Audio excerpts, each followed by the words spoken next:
tudo bem? Eu sou o João e esse é mais um vídeo para o preparatório do AB de 2025. Essa é mais uma aula de estrutura de dados e é meio que uma continuação da aula de pilhas, então se você ainda não assistiu, eu recomendo que você assista.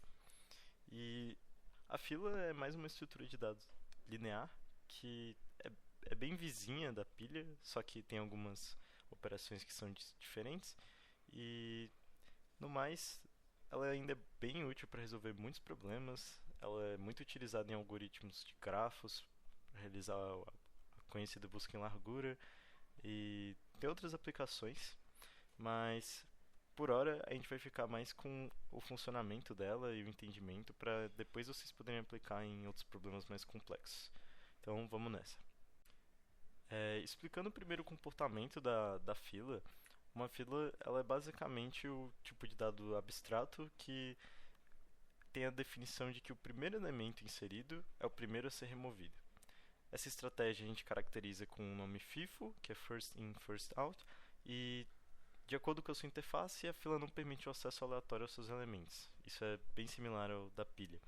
A complexidade também é similar, as operações de inserção e remoção têm complexidade O de 1, e esse comportamento, assim como eu fiz aquela analogia nas pilhas, com a pilha de prato sujo, para as filas a analogia é bem mais simples. É só você pensar numa fila, a fila do caixa do supermercado, ou a fila para entrar em algum lugar, tipo no cinema. Sempre tem algumas pessoas, as pessoas vão chegando, formando a fila, e a ordem de entrada, né, a ordem de saída da fila é sempre o cara que está na frente. Ele vai entrando e as pessoas vão seguindo. Então, é basicamente isso. Vamos ver um pouco do funcionamento e os métodos. Para os métodos, primeiro a gente tem o clear, que é similar ao clear da pilha, tem complexidade O de n, porque a gente tem que tirar elemento a elemento, mas o clear faz isso de uma vez para a gente. O empty, para verificar se a fila está vazia, retorna true ou false, dependendo se ela está vazia ou não. O push, para inserir um elemento na fila. O pop, para remover o cara que está na frente, né, o início da fila. O front, que retorna pra gente quem é o cara da frente da fila, assim como o top na nossa pilha. E o size, que retorna o número de elementos armazenados na fila. Então vamos lá. Primeiro a gente tem aqui a nossa fila, ela está vazia, então o método empty vai retornar true.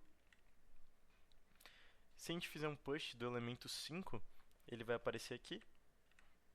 E ele está na frente da nossa fila, né? Ele é o cabeça da nossa fila. Se a gente fizer mais um push do elemento 11, ele vai atrás do 5, né? É aquela lógica de o primeiro a entrar vai ser o primeiro a sair, então o 5 vai ficar logo aqui, pronto para ser removido. E o 11 vai vir logo atrás. Então a gente vai colocar o 7, ele deve ir atrás do 11. Se a gente fizer um pop, a gente vai tirar o primeiro cara da fila, então quem vai sair é o 5. E o resto continua, agora o novo cabeça da fila é o 11. Se a gente fizer um size, aí ele vai retornar o tamanho da fila atual, então a gente vai receber o valor 2. Se eu perguntar quem é o front, ele tem que retornar quem é o cabeça da fila, então ele vai nos retornar aqui o valor 11. Falando agora sobre as filas, a estrutura fila, né, na STL, que é a Standard Template Library do C++, a gente tem que ela oferece, essa biblioteca ela oferece uma implementação, só que ela é bem simplificada, né? Ela é bem parecida com a stack que a gente usou no vídeo da, da pilha. E assim como no caso das pilhas, é usado um container para fazer a composição. E por padrão ele é um deck. O deck ele é outra estrutura bem interessante que vocês podem utilizar. Eu vou mostrar como é que incluir ele no código quando a gente fizer uma implementação. Ele é uma fila, só que você consegue usar ele como pilha também. Você tem todas as operações, tanto da fila quanto da pilha. Isso é bem interessante, você consegue fazer um push front ou um pop front, e um push back ou um pop back. Então você tem as duas estruturas em uma só. Só tem que tomar cuidado que ela usa um pouco mais de memória. Eu já tive alguns problemas com isso, então é uma estrutura bem interessante. E esse método swap, ele faz com que você consiga pegar duas estruturas, ou dois decks ou duas filas, e trocar os elementos entre elas só fazendo swap das duas filas, né? Então é bem interessante e a gente vai resolver um problema agora para entender a aplicação da fila e como se usa esses métodos no código. Bom, então o problema que a gente vai resolver aqui é o EasyQuery do Spod, é outro juiz conhecido. E eu estou submetendo aqui pelo VJudge mais uma vez. Então, o problema nos diz o seguinte: você recebe uma fila vazia e seu chefe tem algumas carries, que são tipo consultas. Essas carries, elas são operações básicas de fila, como enfileirar, desenfileirar e printar alguns valores. Agora seu chefe te pergunta, né, no caso ele pede para que você processe essas consultas. A gente vai receber um inteiro T, que é o número de consultas. Esse número é bem grande, pode ir até 10 a sexta. E a gente tem que responder as carries de acordo com esses formatos aqui. A gente tem uma carry do tipo 1, que a gente tem que enfileirar um inteiro N. Uma carry do tipo 2, que a gente remove o cabeça da fila. E uma carry do tipo 3, que a gente printa quem é o cara que está na frente da fila, né? Quem é o cabeça da fila. Para cada carry do tipo 3 a gente tem que printar o primeiro elemento e se a fila estiver vazia, a gente printa vazia. E ele faz um aviso aqui que a entrada é bem grande, né? Vamos só dar uma olhada aqui no caso. Esse caso ele faz o enfileiramento do 5, depois ele enfileira o 6, aí ele desenfileira o 5, aí ele pede para saber quem é a cabeça, no caso agora é o 6, e depois ele vai desenfileirar de novo, né? Aí a fila ficou vazia porque o 6 foi embora e ele vai pedir quem é a cabeça. E aí vai retornar empty porque a fila está vazia. Então, esse aviso que a entrada é extremamente grande é porque realmente em alguns problemas a gente tem algumas coisas que a gente tem que otimizar a nossa entrada por conta que se a gente tiver uma entrada muito grande, acaba que pode correr o risco de a gente tomar o time limit exceeded, que é um erro por conta de que o nosso programa não rodou no tempo esperado. E para isso tem algumas otimizações. Vai ter uma outra aula, na aula de complexidade a gente vai falar sobre isso. Então vai ter uma linha a mais no meu código que ela lida com esse negócio. É o que a gente chama de Fast I/O. Mas por enquanto vocês podem só ignorar isso, que muito logo mais a gente vai falar sobre isso mais especificamente. Então vamos codar, vamos implementar essa parte. Primeiramente eu vou ter que declarar aqui um inteiro T, que vai ser o número de carries que a gente vai processar. E agora eu vou fazer um loop para cada carry.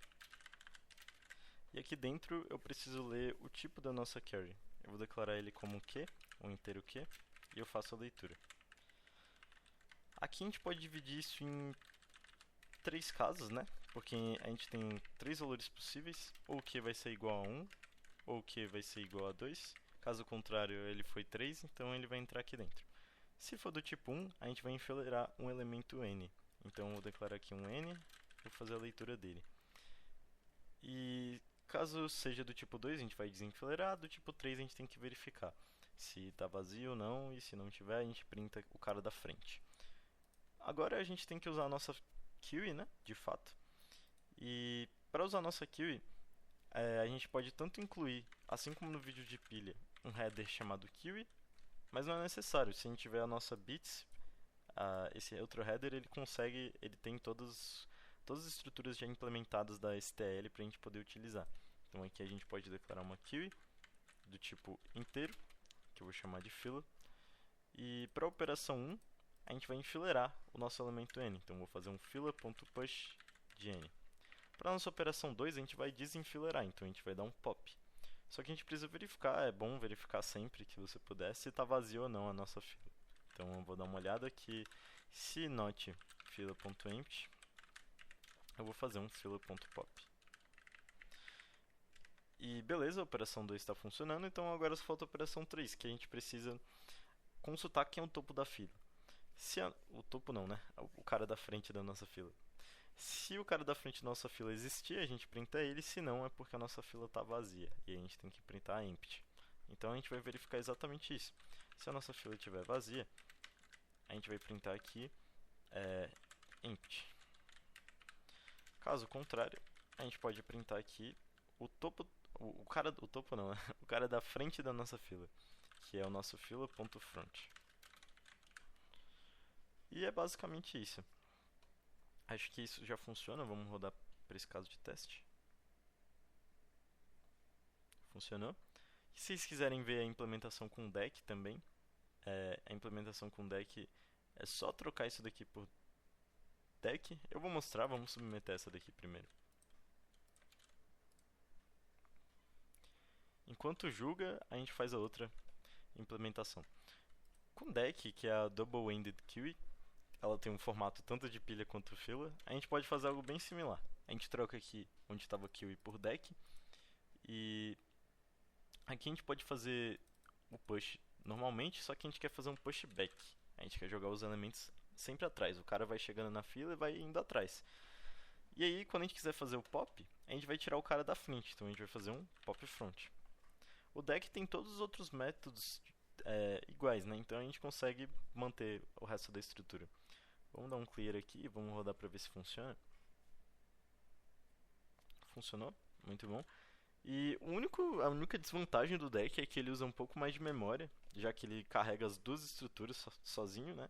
Então, aqui a nossa submissão com a fila funcionou. Vamos mostrar a do deck. Eu não sei se vai passar, porque a gente já teve que fazer, querendo ou não, utilizar o Fast I/O aqui. Mas se passar, funciona também. Então, são duas estruturas muito poderosas para usar. E funcionam em outros tipos de algoritmo também. Eu não tenho tanta fé que o deck vai funcionar, porque. Ok, funcionou. Como eu disse, ele carrega as duas estruturas sozinho, então pode ser que sejam um pouco mais ineficientes a ele. Mas acho que isso é mais em questão de memória. Então é isso, pessoal. Muito obrigado pela atenção. Essa foi a aula de fila. Tem vários exercícios que vocês conseguem utilizar, mas eu acho que a maior parte das aplicações principais são em algoritmos de grafos. É, algoritmos de grafos e alguns problemas que a gente ainda vai conhecer, alguns outros algoritmos que a gente chama de algoritmos gulosos, mas eu espero que vocês tenham entendido, espero que vocês tenham gostado. Por favor, se tiver alguma dúvida, pode falar aí nos comentários e abraço. Falou, falou, bons estudos.